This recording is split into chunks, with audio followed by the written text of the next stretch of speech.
This next story is so unbelievable, we didn't think it could possibly be true. But after receiving thousands of records and declassified reports from the Army, it's confirmed that during the Cold War, the United States military conducted secret tests on unsuspecting people in the city of St. Louis. A local sociologist will make her findings public tomorrow, but she spoke first to the I-Team's Lisa Zigman.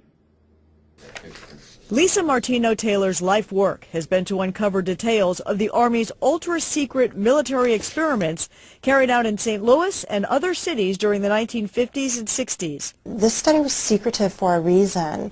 They didn't have volunteers stepping up and saying, yeah, I'll breathe zinc cadmium sulfide with radioactive particles. These Army archive pictures show how the tests were done in Corpus Christi, Texas in the 1960s. In Texas, planes were used to drop the chemical, but in St. Louis, the Army placed chemical sprayers on buildings and station wagons. City officials were kept in the dark about the tests.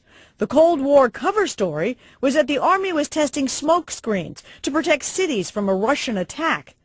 The truth, according to Martino Taylor, was much more sinister. It's pretty shocking. The level of duplicity and secrecy, clearly they went to great lengths to deceive people. By making hundreds of Freedom of Information Act requests, she uncovered once classified documents that confirmed the spraying of zinc cadmium sulfide. The greatest concentration of this compound was sprayed near the Pruitt-Igoe housing complex just south of downtown St. Louis. It was home to 10,000 low-income people, and an estimated 70% were under the age of 12.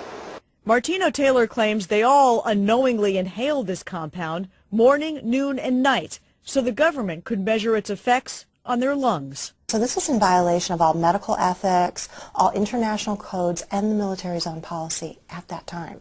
In 1994, then Congressman Richard Gephardt asked the Army to open its records and explain the St. Louis testing. We want to make very sure that nothing went on that would harm anyone and that all the facts are out on the table. Documents released in the 90s show the Army placed sprayers on this former Knights of Columbus building on Lindell and in Forest Park. The Army always insisted the chemical compound was safe. Martino Taylor believes documents prove otherwise.